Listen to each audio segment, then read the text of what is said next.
I'm delighted to be here and to talk to you today. And I said thanks to David and Lane for the invite, and thanks you for all the work that you do, which is so essential. And I know some of what I talk about will be, I suppose, very southern specific, but I think it crosses borders as well, and crosses borders that don't exist, but for the north and the south, but also globally in terms of what I'm going to talk a little bit about, and homelessness. And David asked me to talk about, what a certain amount of what motivates me, and I'll talk a little bit about that, but I also just want to talk about, I suppose, homelessness in the sense of how are we here, why are we here, and how can we do things differently. Also very conscious I have to watch my time, because as anybody who knows me, I could talk for hours and hours, and I only have 15 or 20 minutes, but I'll keep an eye on that, and sure Dermot will keep an eye on me. So I suppose just to start, I did have the privilege of visiting your service down in Back Lane over the summer, where I met Dermot and Sarah and other staff, and it was a real privilege to get down there to visit it and see the commitment that you have to delivering the best possible service and dignity as well for those who are in your care, and in particular the commitment to own door accommodation, which I think is so important within emergency accommodation. And it does mean a lot for me to be here today, because it continues a journey that I started probably about 18 months ago, which was fundraising for Depaul when I was doing the Dublin City Marathon. And I want to thank Sarah in particular for supporting me in that endeavour. I ran the Dublin City Marathon last year. I was hoping to do it in 3 hours 10, which wouldn't be a bad time for me, but not my best. But unfortunately, I did it over 3.5 hours in the end, and I was quite disappointed. But I blame the fact that Sarah got me this T-shirt, which had Depaul on it, and it was very loose and long sleeves. And I don't know if anyone knows running, but the fast runners wear these singlet tops that have no sleeves.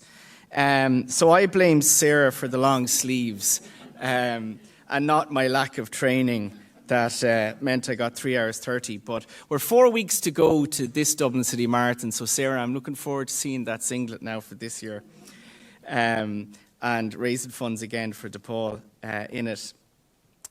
So just in terms of the work that you do, and I know all of you know this, but for looking at it from the outside, I think it is important to say, as someone who has researched housing and homelessness for almost 20 years and been part of campaigning and advocating for a human right to housing, that the work that you do is more than essential. It's very, very real support. And I was thinking about this, it's hard to state how important it is, but it does. It keeps people alive. And that's, at the heart of it, that's what you are doing. Because without a home, we know people don't have hope, and many people who are in that situation live in a form of darkness, a form of hiddenness, a form of being unseen.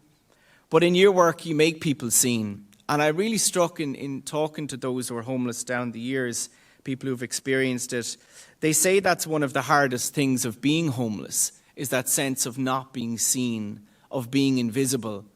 And I know that in the work that you do, that for the periods of time that you're working with those people, that they do feel seen. And I think that is so important. And again, thank you for doing that. I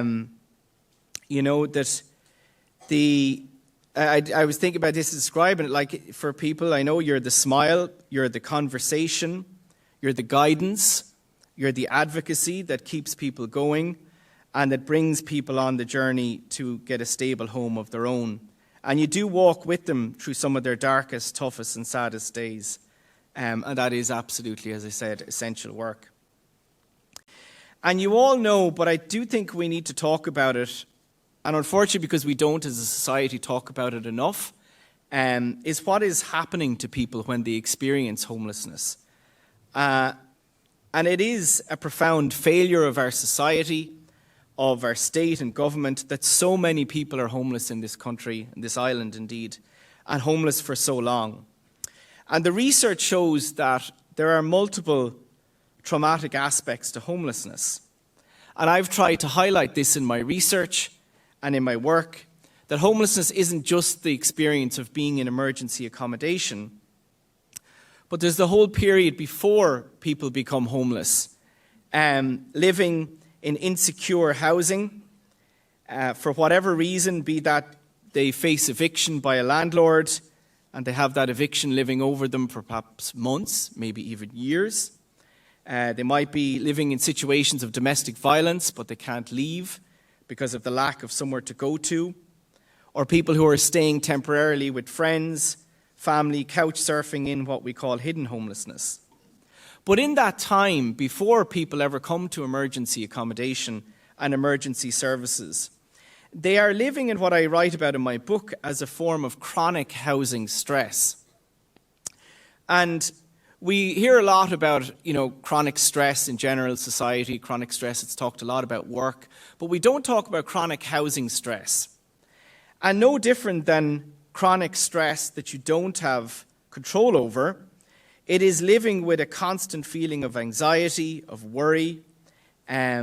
People can't imagine their housing future, and so they're living in this state. And again, this, I'm making this point in terms of that we need to understand that the whole process of living in housing insecurity can be a form of trauma, this chronic housing stress, that then when people are coming into emergency accommodation, this is where they're coming from, and this is what they have been living through for possibly months and years prior to that. And for when people then, if they haven't experienced homelessness before, they don't know what emergency accommodation is going to be like. They don't want to know. And then we think about them as people, how their self-esteem is hit. They feel they failed as people because they can't house themselves. And in particular, as parents. Parents feel, and they describe this feeling, utter failures as parents. Their own identity, their own sense of self, from being a mother, a father, that they can't provide a room or a shelter for their children. And that feeling of utter failure then is with them as they enter into emergency accommodation and into that situation. And then when they contact the local authority, they could be offered a B&B, a hostel, emergency accommodation. They gather their belongings and put a lot of it into storage. And we have to consider, what is the loss that's going on there, the loss of where they were, the loss of what they had. And this is all, they're going through all of this. And then they become officially homeless. They become a statistic, a number. And as I said earlier, people often say then that they feel lost, forgotten and abandoned. And that then puts your services and what you do in providing, the prevention piece that you try to work on, that you do work on, and then the emergency accommodation that you can see in these different points at which you can intervene, and we can intervene, as being so fundamental to try and show people that at least they're not lost and they're not being forgotten or ignored. And in emergency accommodation, then we know, and David spoke recently very eloquently on national media about this, the deeply, deeply damaging impact of emergency accommodation. And again, it really frustrates me that we have this narrative that somehow, for example, when the government lifted the eviction ban, that, well, at least there was emergency accommodation for people to go to. And all of you who work in it know that no one should be in emergency accommodation, that it is deeply damaging. No matter how good your services are, it is not home. It's not a place of security. It's not a place of safety. It's not a place which is what home should be, where someone feels they have roots, that this is their place, and in particular for children and families. And yet we have almost 4,000 children right now, this year, being in homelessness, and we had 4,000 last year and 4,000 the year before, and their families. And we see the impact, and we know the impact on children. Regressing developmentally, returning to bedwetting, refusing to go to school, behaving in ways their parents have never seen them. These are very, very significant impacts. And yet, as I said, what's really frustrating is, for me, government, policymakers, the state, society at large doesn't see that this is wrong, that this is just utterly deeply destructive and damaging, that somehow saying that people are going into emergency accommodation is okay when it's not. And it's not a solution to people's housing insecurities and other vulnerabilities. And I think we have to ask then, can we do better than this? And of course we can, is the answer. We have to. Prevention, we know, is key, yet we only spend 10% of our homeless budget on prevention. I did research with homeless families in a family hub a number of years ago, where we met weekly for about 10 weeks with the families.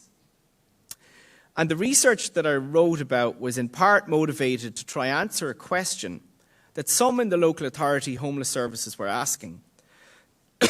They were asking, why were people in homeless services turning down HAP? Why were they staying in emergency accommodation when they could go take up a decent, good offer of HAP housing? Were they just gaming the system?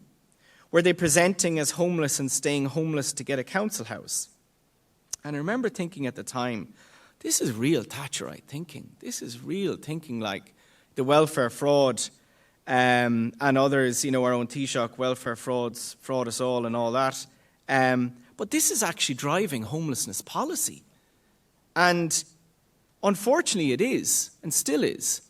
And one of the calls that I know Depaul is supporting and other NGOs is that those who are in homelessness should get a priority allocation within social housing allocations and new social housing delivery.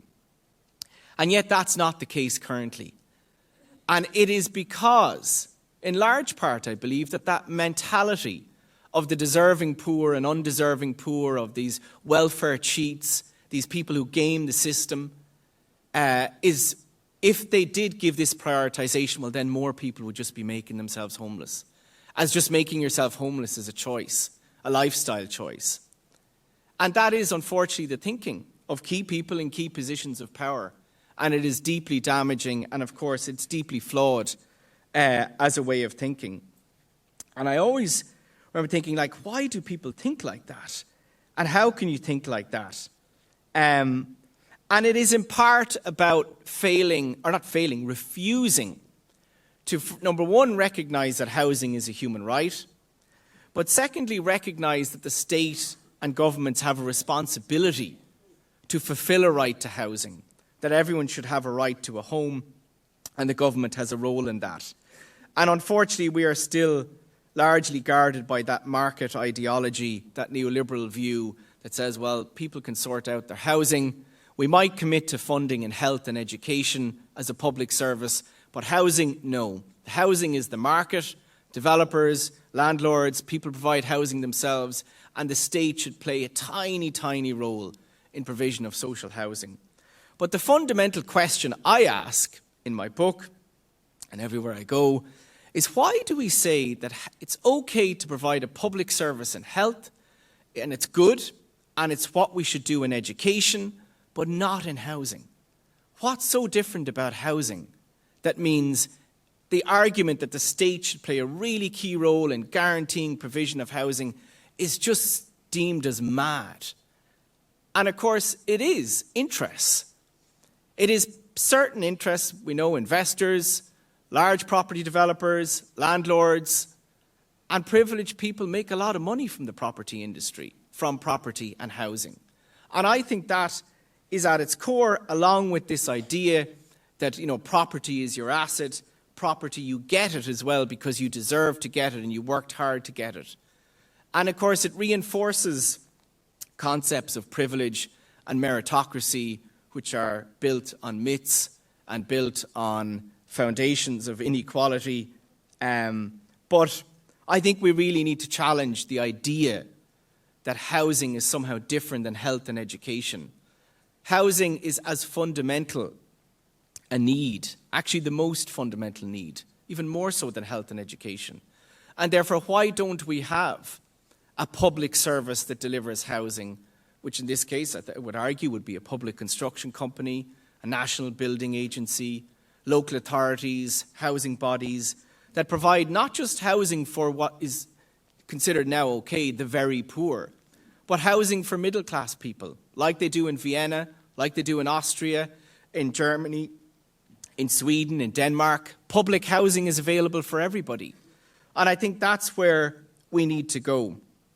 We need to view and treat housing as a human right, which is what it is, as a public good. I do think we need a referendum that puts a right to housing in the Constitution.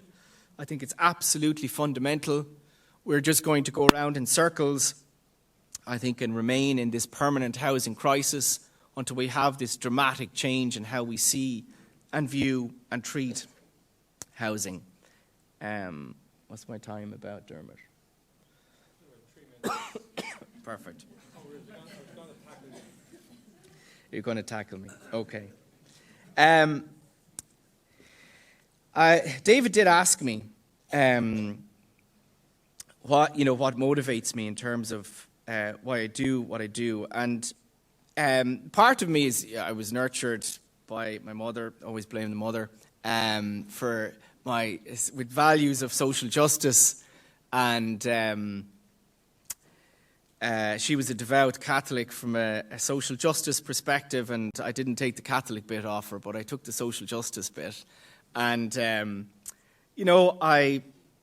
that's the outlook and values I have. And so when I see inequalities and injustices, I just, my mind just goes, that's not right. It just shouldn't be like that. And I also in my research and education, when I went to college and saw and was shown, our own past, we didn't have homelessness like this. We had public housing. You look to other countries, they don't have homelessness like this. And so in research and understanding and seeing, it doesn't have to be like this. We don't have to just accept it. It can be different. It shouldn't be normalized. And in particular, I think of it, and it is the children. I have my own children, and working with families who are in homelessness, my heart absolutely breaks for those children who are in homelessness, who've been through it. I walk by homeless accommodation that's near me where I live, and I see teddies in the windows. You see the dampness creeping up on them. And I think, what are we doing to those children? Where is the republic that cherishes all children equally? And I know that it doesn't have to be like this, and I will continue to highlight that it shouldn't be like this, and work with yourselves and others. And there is actually research that I'm developing, hopefully will be publishing, excuse me, at the start of November, around us taking a broader understanding of homelessness and what it is and the experience, and using the European typology of homeless research that I did with one of your own, Kenneth McSweeney, who is here. And Kenneth is also part of why I'm here. Kenneth did our social science undergraduate degree and master's, and while he was there, he was telling me where he was working, and he'd talk about the work, and I was always impressed by it and impressed by Kenneth, and he came on then as a research assistant with me, research assistant in the report. And Kenneth was one of the best students I ever had, and is someone who's deeply committed to the work. And so thank you, Kenneth, for the work that you do. And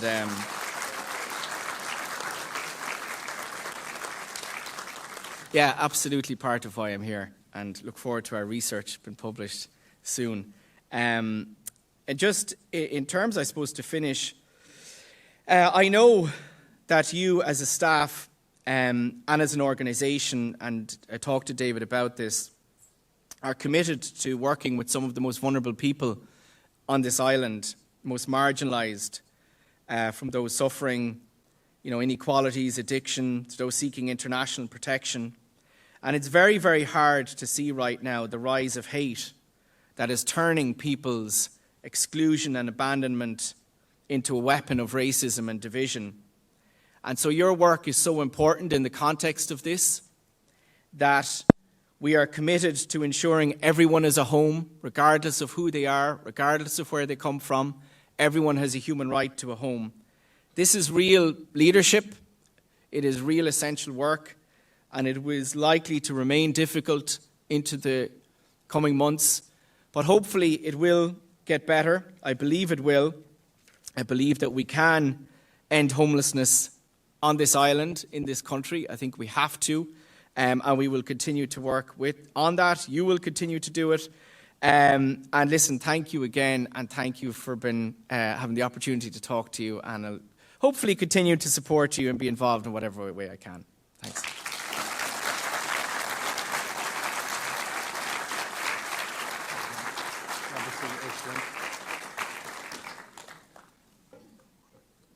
So I just made Rory sit up the front now so you can all judge him accordingly. Rory, thanks for that. Very thought-provoking, to be fair, and we will certainly have some questions, because I can see some questions coming in on Slido, so don't be afraid. Put them in, we'll be having a look. I'm not going to comment too much on Rory's presentation other than just to say very thought-provoking.